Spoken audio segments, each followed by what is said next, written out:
Every battle is both a victory and a defeat. It depends which flag you fly. In every theatre of the Second World War, battles won and lost determined possession of territory, of resources, and of the strength to go on fighting.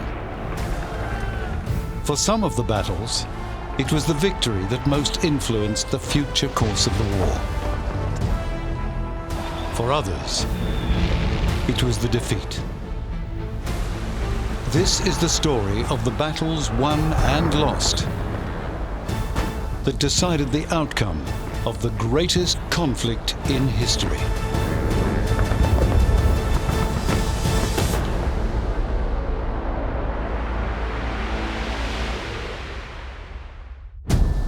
The Second World War was conflict on an unprecedented scale. Its battles set new marks for the sheer size of forces deployed and for the power of their weapons. In this episode, we include the story of the first battle at sea, in which enemy ships never sighted each other. And we start with the largest army ever to march, when Germany launched its invasion of the Soviet Union.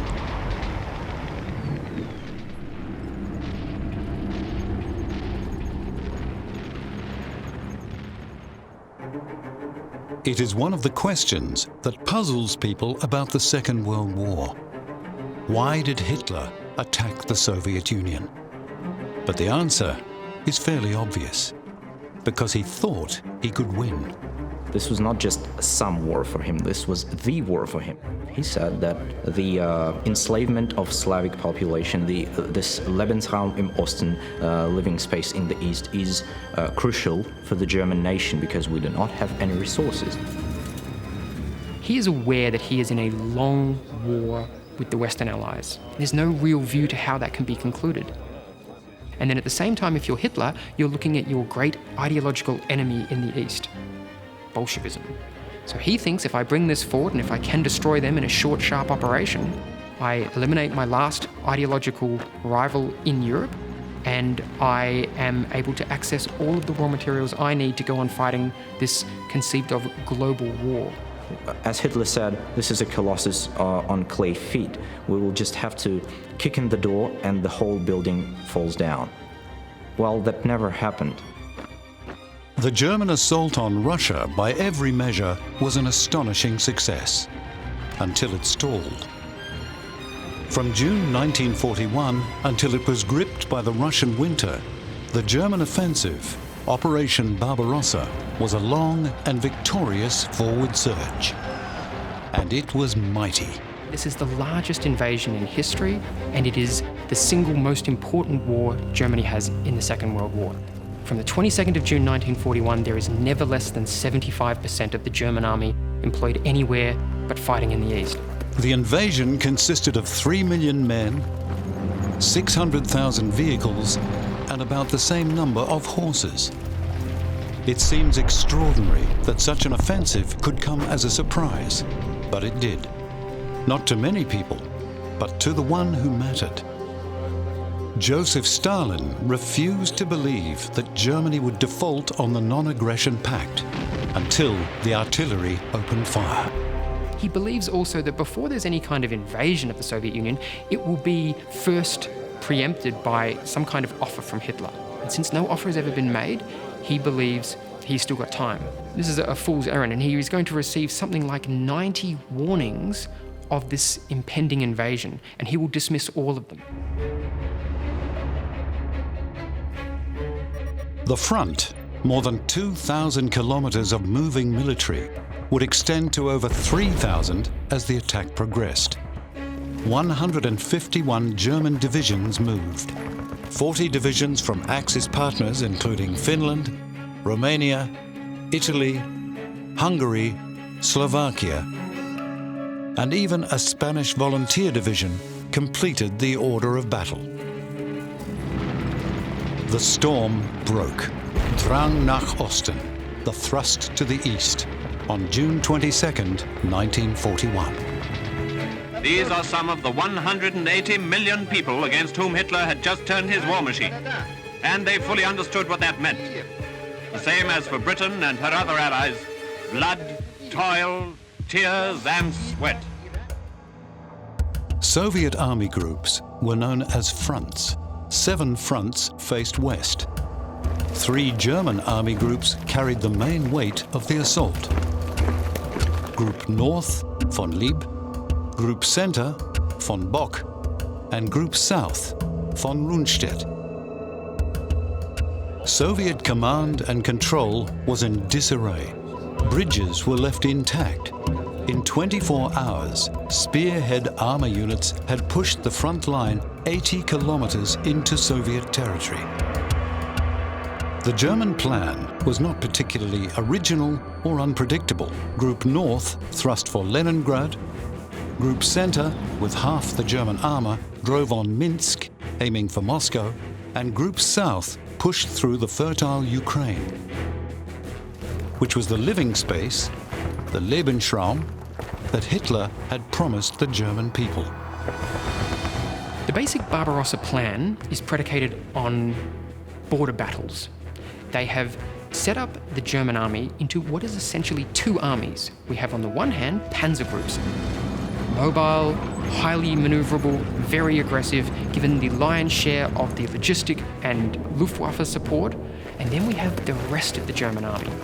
The objectives of the panzer groups are to break through the Soviet front, to enact large-scale encirclements, and then crush those Soviet armies defending the border. This is the Western military districts with some 2.7 million men. And the idea is, if we destroy that number of men and all the associated equipment with it, we must be able then to just advance into the rest of the country. Guderian's 2nd Panzer Army led the charge out of Army Group Center in front of the Bryansk front, Marshal Yeremenko. The force split. Units swung north to meet 3rd Panzer Army units, General Hoth booking south. The maneuver encircled Soviet troops and formed the Bialystok and Minsk pockets, trapping the 3rd and 10th Armies, which surrendered on June 30th. This was Blitzkrieg at its best. The world gave Russia another 6 weeks. 290,000 prisoners, 2,500 tanks, and 1,500 guns fell into German hands. 3rd and 2nd Panzer Army units pressed on in a parallel advance that encircled an even larger force, creating the Smolensk pocket, which held out until August 9th, 310,000 prisoners. 1st Panzer Army and the 11th Army, both from Army Group South, had meanwhile surged together, crossing the river Bug and creating the Uman pocket, which fell on August 8th, 100,000 prisoners. Противотанковые гранаты, связки гранат и бросали под гусеницы танков. Но это надо было уметь выдержать, когда танк на тебя наваливается в таких невероятно тяжелых условиях против танков Гудериана. А когда танки Гудериана наступали, за ними шла мотопехота. The advance was remorseless. When Kiev fell on September 19th, 600,000 prisoners, 2,500 tanks, and 1,000 guns fell into German hands. And Guderian could now rejoin Group Center in the drive on Moscow. By the beginning of December, these victorious battles had seen almost 2 million Soviet soldiers taken into captivity, their armor and their air fleet destroyed. Part of the secret to German success in 1941 is not their superior operational capabilities, it's the fact that the Soviets are themselves making catastrophic mistakes. So for example, we have these 2 battles at the beginning. We have the Battle of Minsk and we have the Battle of Smolensk, and these are crushing defeats for the Soviets. But they are costly to the Germans. They are costly to the Germans in the single most important area. Germany and her allies had lost, dead, wounded or missing, almost 400,000 men. and 40% of her armour. That means the one thing that the German army has to end the war in the east, the panzer groups, are suffering so many losses as to preclude the possibility of enacting the single thing they must do. They can win battles, they can seize ground, they can capture prisoners of war, but they can't break Soviet resistance. The determination of the Russian soldier to defend his homeland never faltered.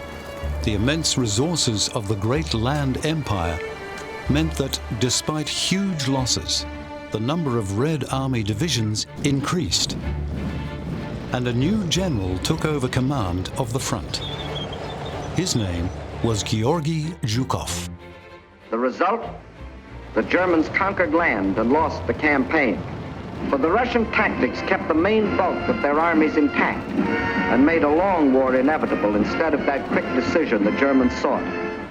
Barbarossa was planned to be a quick war, but the truth is that the Germans could never reach what they had in mind, so that meant that they're trapped in the east. The German schedule had slipped because infantry could not keep pace with the tanks, and vehicles could not advance as they wished on the bad Russian roads. Now, winter joined the battle. The chance of victory had passed.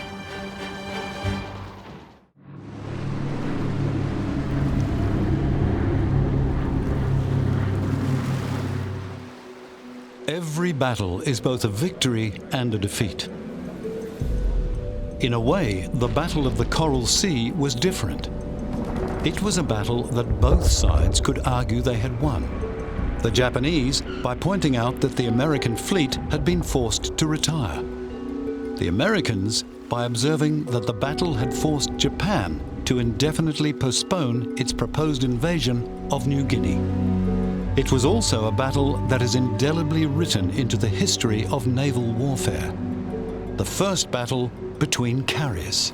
The aircraft carrier, kingpin of the Pacific Naval War. A war in which aircraft, whether land-based or carrier-borne, have dominated the scene. The Dutch East Indies had surrendered on March 9th, the day after the first Japanese troops had landed on New Guinea. Their intention of reaching the capital, Port Moresby, overland had been frustrated by stubborn Australian resistance. Japanese success in their advance on Port Moresby would have brought the war right up to and almost certainly into Australia. So these boys who have beaten the Japs and driven them right back across the mountains and down to Buna have done very well indeed.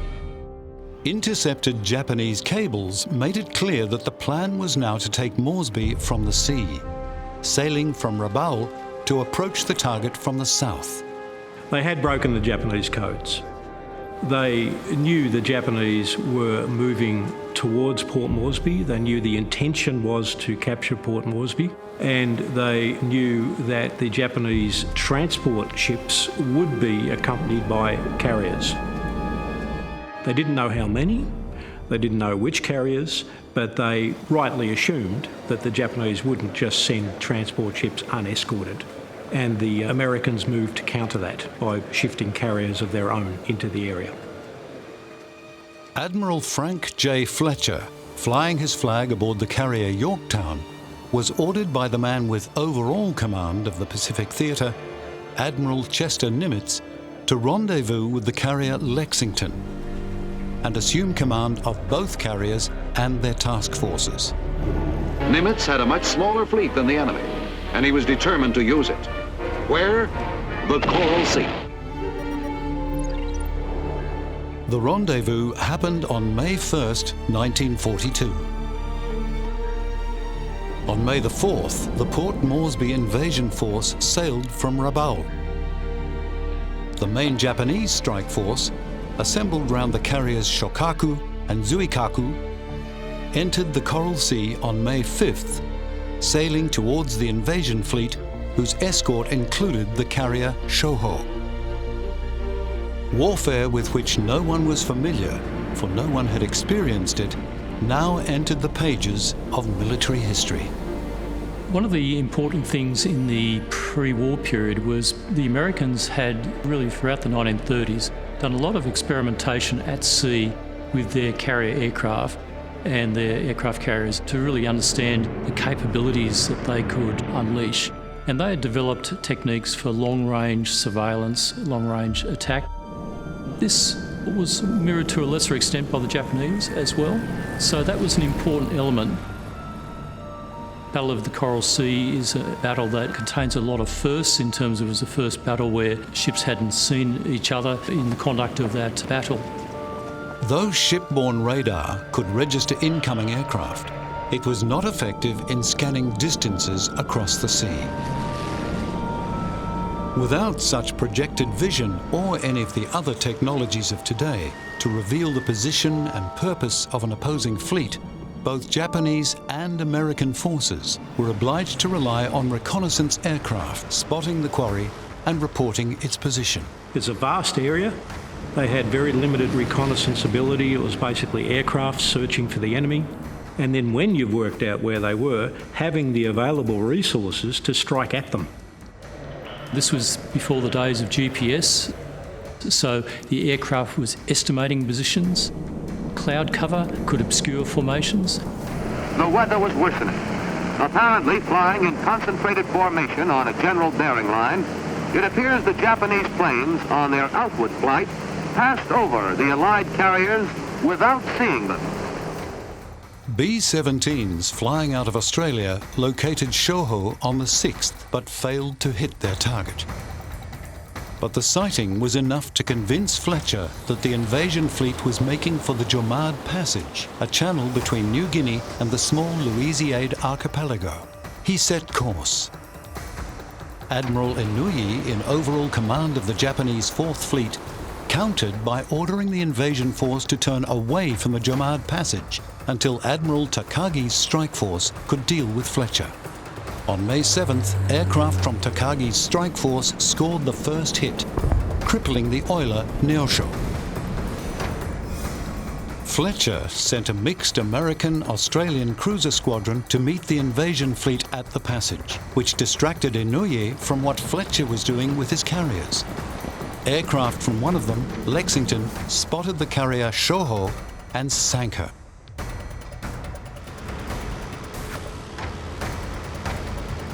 Late in the afternoon, Japanese aircraft launched against the American carriers, but failed to find them. On their return, they were attacked by TF-17 and were shot down. 27 went on the sortie, only 6 returned. By midnight, Inouye's situation, one carrier sunk, more than 20 aircraft lost, forced him to postpone the invasion for 2 days. On the morning of the 8th, the decisive phase of the battle arrived. The two carrier forces located each other within 6 minutes. The US reporting the Japanese at 08:15, the Japanese citing their enemy at 08:22. The thing to bear in mind about the Battle of the Coral Sea was that both admirals were faced with often the requirement to make a split-second decision about when to launch a carrier strike package, in which direction, and so on. Really on the base of incomplete information, incomplete data about where the location is and the composition. The first American attack was launched just before 11 and succeeded in the first wave in damaging Shokaku, which, unable to launch or recover her planes, was forced to withdraw. The Japanese attack on Lexington and Yorktown went in about 20 minutes after the Americans had first launched. Japanese aircraft located and torpedoed the Lexington, which was forced to withdraw and was later abandoned. Admiral Sherman was reported to be the last man to leave the Lexington before she sank. Our country can well be proud of the performance of the officers and men of the Lexington. This is an air war, and there's nothing that will stop a determined air attack. The traditions of the Lexington will live on. She was a grand ship. Those of our men who failed to return, the world will not forget. At the end of the battle, the Americans had lost the Lexington, had the Yorktown damaged, and so Admiral Fletcher signalled to General MacArthur that he had to withdraw. At the same time, the Japanese, which had lost one small carrier and another damaged, had decided to do exactly the same thing. In many respects, that could be seen as a draw, but it was firmly a victory for the Americans. For the first time, the Japanese juggernaut had been stopped, and that was a huge thing.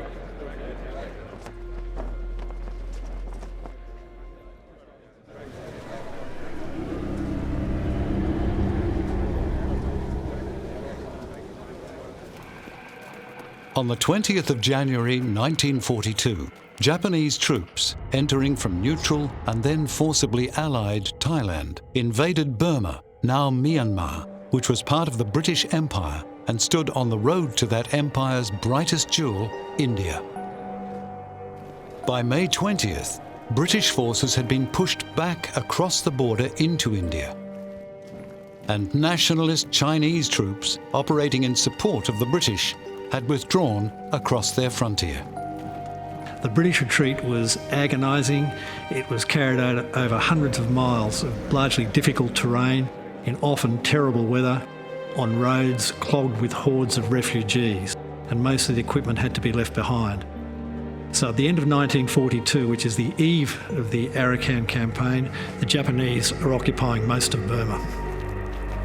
The Japanese would continue to occupy Burma until August 1945. And this first offensive, the Arakan offensive, would not turn the tide. This was a battle that the Japanese won. War report from Burma, where after a fresh Japanese attack, our troops have been grimly holding on to their new positions on the Arakan front. War on the Arakan front is on a comparatively small scale at present, and it may not assume bigger proportions till after the monsoon. But it's of very great importance just the same. The 14th Indian Division, the longest-serving unit of any in the British Army in the entire war, would advance into the Arakan, now Rakhine State, across the border with India. This was principally diversionary. The main attack would be an amphibious assault on Aikab. But no sooner had they started to prepare for the plan, they had to abandon it. There were not enough landing craft. While the British developed a new strategy, the Japanese abandoned theirs. They had been instructed by Tokyo to prepare a three-pronged advance into India, but consideration of the terrain and their resources caused them to reject the order. By November, General Irwin, commanding the British forces, had a new plan. He had built up a supply depot at Cox's Bazar, from which the Indian 14th was to advance down the thinly defended Mayu Peninsula. What he wanted to do was carry out a limited advance of about 150 kilometres down the Mayu Peninsula to the island of Akyab in the coastal province of Arakan, which abutted India, and therefore the lines of communication would be short for the British and long for the Japanese. Akyab was important because there was an airfield there from which British bombers could reach Rangoon, and that figured in British plans for the reconquest of Burma. Rain held up the start of the offensive, and the 14th did not begin its advance until mid-December, 3 months after the first proposed start date. The Japanese fell back to a defensive position, the Maungdaw-Butidong line. It fell after only a day, and the Indian Division advanced in 2 columns. One brigade following the east bank of the Mayu River. This brigade was checked at Ratedong, and across the mouth of the Mayu, assaults on Dunbaik were similarly repulsed. Here, the attackers encountered a well-prepared defence with bunkers that withstood mortar and artillery fire. The British called up tanks to deal with the bunkers, but the Japanese knew that their 55th Division was en route to reinforce and relieve them. Attacks, supported by the newly arrived tanks, went in at the start of February, but these failed in the face of stubborn defence that held on until the new troops entered the battle. The Japanese 55th, under General Roga, began its attack on March 7th, first targeting the brigade facing Ratedong, which was obliged to retire. The 55th crossed the Mayu on March 24th and was now pressing on all elements of the British force, which began to pull back. Another dispiriting retreat in which a lot of the equipment had to be left behind. And this Arakan offensive, which was intended in part to raise morale after the catastrophic retreat in 1942 from Burma, really didn't do anything at all. If anything, morale plummeted further. On April 15th, the man who would ultimately lead his troops to victory in Burma, Bill Slim, assumed command of all troops in the Arakan. The Japanese is a tough enemy, and much must be done before he will admit defeat. By mid-May, the Maungdaw Butidong line was back in Japanese hands, and shortly afterwards the British were virtually back at their start points. The campaign cost the British about 5,000 men, the Japanese about 3,000, but a lot of those were lost to disease. It showed the need for better training and, above all, the need to create esprit, morale, a sense of optimism and confidence. And these things happen in large part when General Slim takes over what is the 14th Army in August 1943. He knew that we cannot sit on the frontier all the time. We have to go. This feeling of the withdrawal from Burma was taken as a personal touching point. And the feeling was that he must get a chance to at least settle with the Japanese that they are no better than us. Arakan may have been a failed campaign, but the appointment of Slim and reorganization of the army that resulted would finally turn the tide, removing the Japanese threat to India and ultimately driving them out of Burma.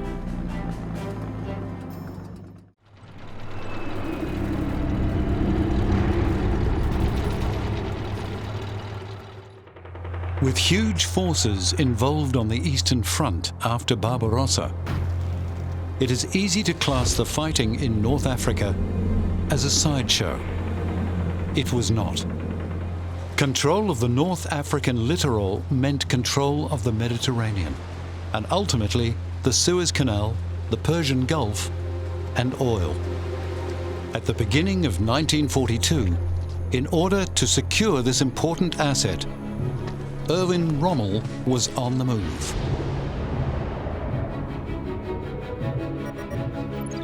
On January 19th, 2 transports had landed 45 tanks at Benghazi. This gave him almost 230 tanks. He was facing 150 British, but, as usual, British armour was widely dispersed. The 4th Indian was holding Benghazi, which Rommel had evacuated as soon as the freighter had unloaded, and the British 7th Armoured was refitting in Tobruk. Rommel was falling back on his supply lines, so as he withdrew, his ability to supply himself got better, that his forces were reinforced, and so once he felt himself there, then able to recommence the offensive, the British were not in a particularly strong position. They now were at the far end of their own supply line, their forces were strung out. The overall position for the British forces in North Africa was quite weak. The war in the desert has been a heartbreaking business for commander and troops. The end of the story remains yet to be told. On January 21st, Rommel attacked.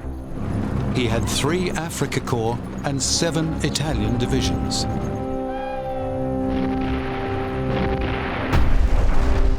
Mirza Brega quickly fell to the 21st Panzer Division, with 15th Panzer on its right sweeping the British out of Wadi Faraig.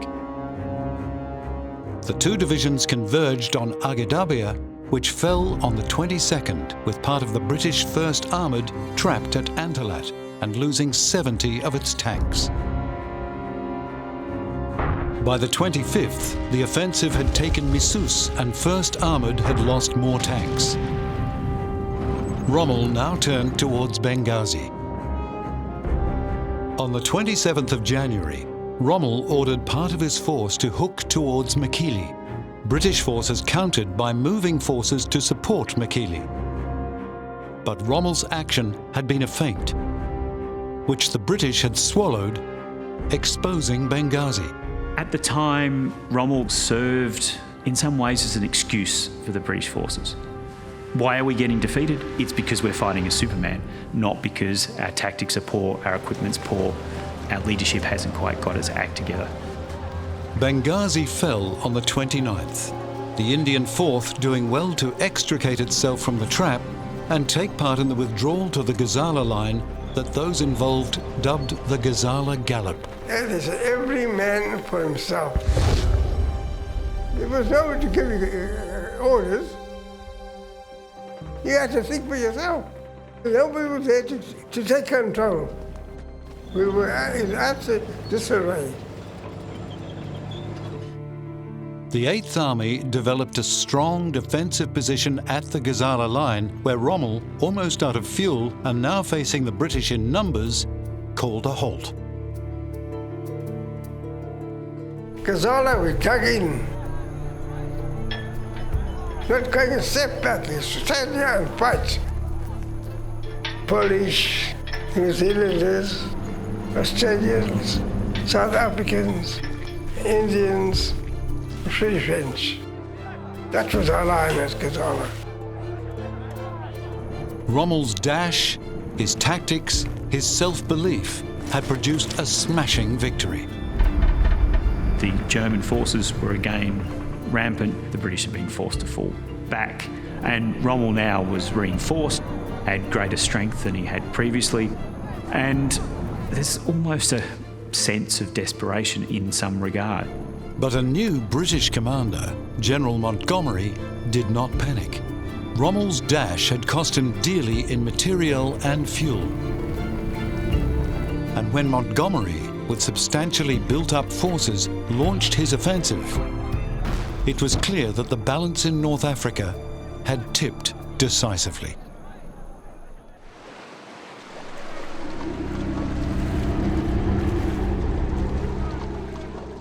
Montgomery launched his offensive in North Africa in October, and the first American troops landed there in November. When the two forces linked, North Africa was secured, and Allied planning turned to the European continent. I cannot go farther today than to say that it is very probable there will be heavy fighting in the Mediterranean and elsewhere before the leaves of autumn fall. At the Casablanca Conference, it was decided to take Sicily before advancing on to the Italian peninsula and further on to the mainland of Europe. It was to be called Operation Husky. It was agreed that two armies, Patton's US 7th and Montgomery's British 8th, under Eisenhower as Supreme Commander, would land side by side on the south and southeast coasts of Sicily. The island was defended by the Italian 6th Army under General Guzzoni. The 6th included two crack German divisions, a garrison of 230,000 men to be opposed by 115,000 British and Empire and 66,000 American troops. In the original landings in North Africa, more than 500 transports were convoyed. For the invasion of Sicily, the number is unknown, but the landing craft were on time to the minute. On the 10th of July, troops began to land. British forces along the southeastern corner of the island, and west of them, on the southern coast, the Americans. The landings were preceded by an airborne force, but that went poorly, with parachute troops scattered and unable to consolidate positions. And those of the Glider Force 69, released too soon, fell into the sea. The amphibious landings went well, partly because Guzzoni planned to allow the landings, draw the invaders into Sicily's difficult terrain, and then counterattack. While some men waded ashore, others had the pleasure of landing in ducks. Ducks, of course, are the famous amphibians, half landing craft, half lorry. The American 1st and 45th came under counterattack from a force that included the Hermann Goering Panzer Division. But beat this off, and the move inland began. The British were to move up the east coast for Messina to cut off Axis retreat. Patton would move west and north, protecting Montgomery's flank. But the advance through the island turned into an undeclared race between the two forces to be first to reach Messina.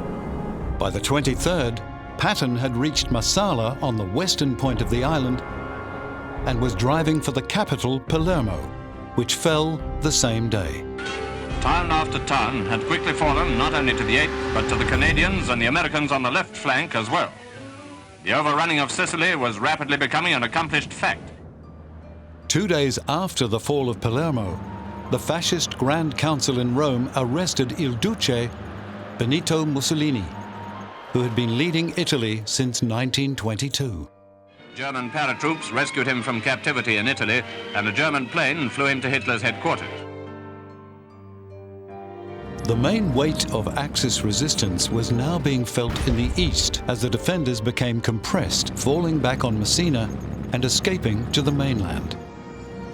On August 3rd, Italian formations began their evacuation.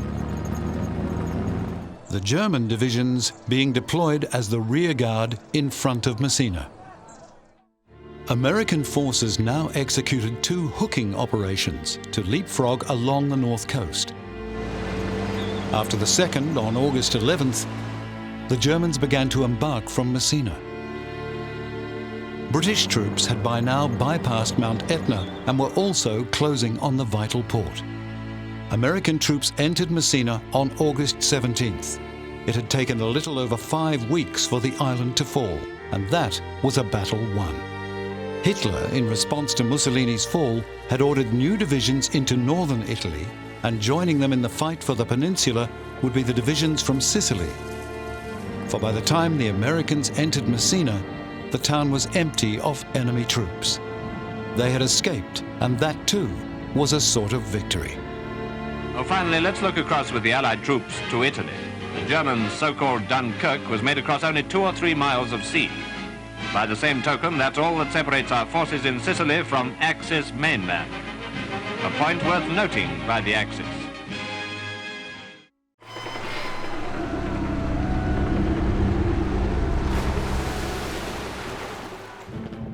There have been countless battles, but those in the category of truly decisive are relatively few. Those that can be said to have held history on the battlefield and watched it pivot on the outcome. By 1944, the Axis powers, so manifestly unable to compete with the industrial output and manpower resources of the Allies, were bound to lose the war. But how and when they lost was in dispute. Planning for the Second Front had been underway since April 1943.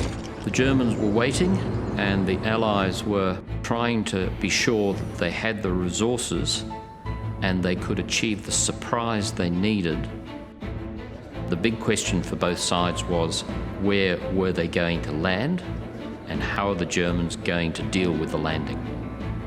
Yes, these are the principal Allied leaders responsible for planning and directing that grand assault by British and American forces, which everyone hopes may prove to be the knockout blow. Their work involved masses of men and material and depended on secrecy. All sorts of deceptions were employed to encourage German belief that the invasion would attack the Channel ports or the Somme estuary. For every bomb dropped on Normandy, 3 were dropped elsewhere. There were more than one choice for the landings in France. Normandy, in fact, wasn't the nearest place to the United Kingdom ports, but it had certain advantages. The peninsula was viewed as being something that could be taken over. There was the port of Cherbourg, which was viewed as being potentially able to be used as a major port for bringing in supplies. So it was a whole raft of factors which combined to make it the best place to go. The greater part of the south coast region of England, to a depth of 16 kilometres, was declared a military zone. Villages were evacuated and the assault formations practiced for the invasion. This is just one incident in recent United States Army invasion exercises. Stern preparations for the grand assault upon Europe. Behind them, the follow-up assault forces were encamped. We were just waiting, loading and unloading. When we started to load tanks, it's when we said, this is it. There wasn't anything mentioned as far as going for an invasion, but there was a lot of ships. I was amazed at the efficiency of it all. We were told which number landing craft we would be on, so we were going down hundreds and hundreds of vehicles. They said, you're on landing craft 59. I had no hope of that. In fact, as we got there, in comes landing craft 59. It was quite extraordinarily efficient. Eisenhower, in Supreme Command, had an Anglo-American team of meteorologists to advise him, and they warned against the 5th of June, the original date, but gave the go-ahead for the 6th. So Eisenhower gave the order for the invasion. The order was headed, "The tide has turned." "I hope to God," Eisenhower said, "I know what I'm doing." Facing the invasion in overall command was von Rundstedt. In command of the forces opposing the landing, Army Group B was Erwin Rommel. Though on D-Day itself, Rommel was absent on leave. It was his wife's birthday. The Germans had less tanks for the defense of France in 1944 than they had marshaled for its conquest in 1940. But they had the fortified Atlantic Wall, which had been Hitler's idea and which extended over 2,000 kilometers and boasted 12,000 bunkers. Rommel and von Rundstedt disagreed about how to use these emplacements. Nobody knows who won the argument, but we do know the result. The invasion armada comprised 700 warships. Their role was both air defense and shore bombardment. 2,700 ships supported the landing. They carried the supplies, the reinforcements, and the infrastructure that would make the landing sustainable. Above them, the Allied air forces flew thousands of aircraft. The operational radius of the Spitfire had been a decisive factor in picking the landing zone.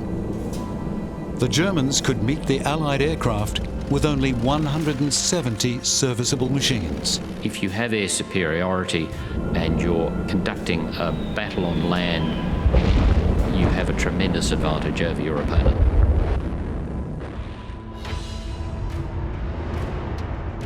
'21st Army Group, General Montgomery, sailed from ports along the British coast, assembling an immense armada from departure points scattered from Cardiff in the west to Felixstowe in the east.